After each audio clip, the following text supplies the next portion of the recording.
Hi friends, అందరూ ఎలా ఉన్నారు? నేను చాలా బాగున్నానండి. Welcome to our channel allrounder మీలో ఒకడు. చాలా డేస్ తర్వాత మేము వీడియో అయితే చేస్తున్నాము. సబ్స్క్రైబర్స్ రిక్వెస్ట్ మీద కట్టు పొంగలి ఈ ప్రాసెస్ మొత్తం డీటెయిల్గా ఉంది, చూడండి ఫ్రెండ్స్. ఈరోజు కట్టు పొంగల్ అయితే చేసుకోబోతున్నాం. దీనికి 2 గ్లాసెస్ ఆఫ్ రైస్ తీసుకున్నాం. నెక్స్ట్ 1/2 గ్లాస్ పెసరపప్పు నీట్గా వాష్ చేసుకోవాలి. వాష్ చేసుకొని ఇలా వాటర్ పట్టుకొని 5 minutes నానబెట్టుకోవాలి. అప్పుడే మంచిగా వస్తుంది పొంగలి.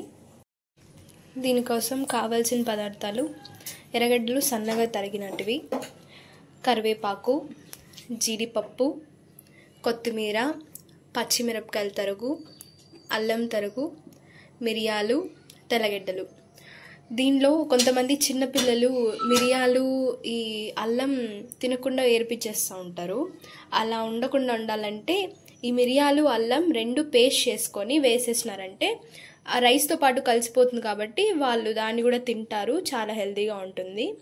సో ఇదొక చిన్న టిప్. తెల్లగడ్డలు డైలీ తినడం వల్ల మనకి హార్ట్ ప్రాబ్లమ్స్ రావు, ఇంకా షుగర్ కూడా కంట్రోల్లో ఉంటుంది. సో అవి కూడా యాడ్ చేసుకోండి, ఖచ్చితంగా స్కిప్ చేయకండి. స్టవ్ ఆన్ చేసుకొని కుక్కర్ పెట్టుకుందాం. నెయ్యి వేసుకుంటున్నాం. నెయ్యి వేస్తే పొంగలి చాలా టేస్టీగా ఉంటుంది. చిన్నపిల్లలు కూడా చాలా టేస్టీగా తింటారు. ఖచ్చితంగా ఈ కట్టు పొంగల్కి నెయ్యే వాడండి, నూనె వాడకండి. ఇప్పుడు నెయ్యి హీట్ అయిన తర్వాత ఆవాలు, ఉద్దిపప్పు, పచ్చిశనగపప్పు ఇవి తాలింపు దినుసులు ఖచ్చితంగా వేసుకోండి. వేసుకొని మంచిగా ఫ్రై చేసుకోండి. జీడిపప్పు సిమ్లో పెట్టుకొని ఫ్రై చేసుకోండి, లేకపోతే బ్లాక్గా అయిపోతాయి. ఇందాక చూపించినవన్నీ కూడా వేసేసుకొని మంచిగా ఫ్రై చేసుకోవాలి. బాగా ఫ్రై చేసుకోవాలి. ఆ నెయ్యిలో ఉన్న ఫ్లేవర్ మొత్తం మనం వేసిన వాటికి రావాలి, అంత మంచిగా ఫ్రై చేసుకోండి. కొద్దిగా పసుపు వేసుకొని బాగా ఫ్రై చేసుకోండి. ఒక చిటికెడు ఇంగువ మనకి డైజెషన్కి బాగా హెల్ప్ చేస్తుంది. సో అందుకని వేస్తున్నాము. ఇప్పుడు 2 గ్లాస్ రైస్, 1/2 గ్లాస్ పెసరపప్పు తీసుకున్నాం కదా, దీనికి మనం 7 గ్లాసెస్ వేసుకోండి. యాక్చువల్ పొంగలి కన్సిస్టెన్సీ అనేది వస్తుంది, చాలా బాగుంటుంది. 7 గ్లాసెస్ వాటర్ తీసుకోండి, వేసుకోవాలి వాటర్. వావ్, నాకైతే ఇప్పుడే స్మెల్ చాలా బాగా నచ్చిందండి.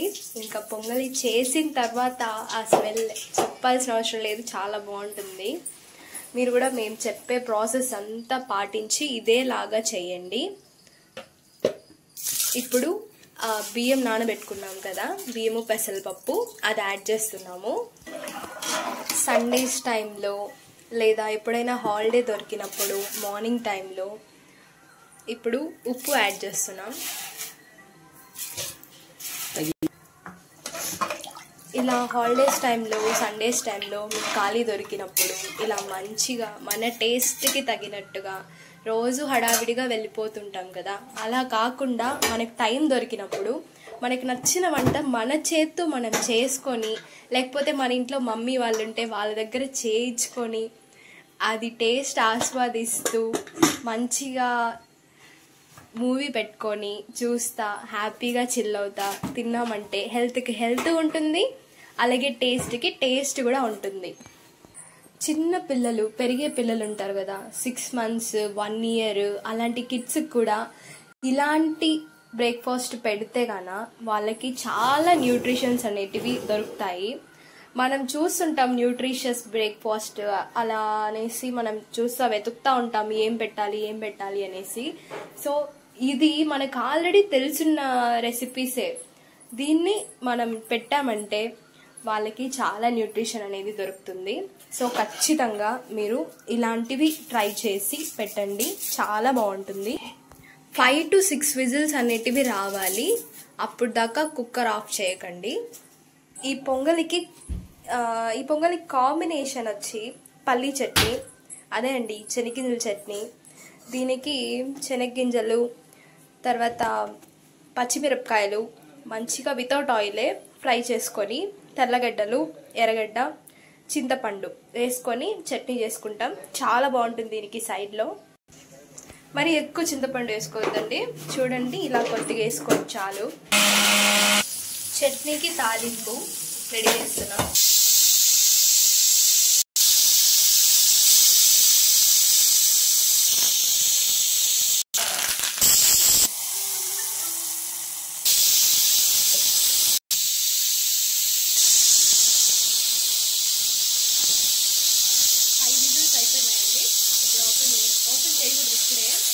కొద్దిసేపు ఆగిన తర్వాత మొత్తం సెట్ అయినాక మళ్ళీ ఓపెన్ చేయాలి. చట్నీలోకి ఆనియన్స్ వేసుకొని అయిపోయింది. చట్నీ కూడా రెడీ, పొంగల్ కూడా రెడీ. దీనిలో కొద్దిగా ఫ్లేవర్ కోసం కొత్తిమీర వేసుకుంటున్నాం, చాలా బాగుంటుంది. అయిపోయిందండి పొంగలి. ఓపెన్ చేసాం ఇప్పుడే, చాలా బాగా కుదిరింది. వావ్, అందరూ ఇదే కన్సిస్టెన్సీలో చేసుకోండి, చాలా బాగుంటుంది. స్మెల్ అయితే అదిరిపోయింది, టేస్ట్ కూడా చాలా బాగుంటుంది. అందరూ ఖచ్చితంగా ట్రై చేయండి. ఇది మా సబ్స్క్రైబర్స్ రిక్వెస్ట్ చేశారండి ఇలా పొంగలి చేసి పెట్టమని చెప్పి, సో వాళ్ళ కోసం అయితే చేశాము. చాలా బాగా వచ్చింది. మీరు అడిగారు కదా, మీరు చూడండి, ఇదేలాగా ట్రై చేయండి, చాలా బాగుంటుంది. సో మీకు నచ్చిందంటే మీ ఫ్రెండ్స్ అండ్ ఫ్యామిలీకి షేర్ చేయండి. లైక్ చేసి సబ్స్క్రైబ్ చేసుకోవడం, అలాగే మీ ఫ్రెండ్స్ అండ్ ఫ్యామిలీ మెంబర్స్ దగ్గర సబ్స్క్రైబ్ చేయించడం అస్సలు మర్చిపోకండి. Thanks for watching.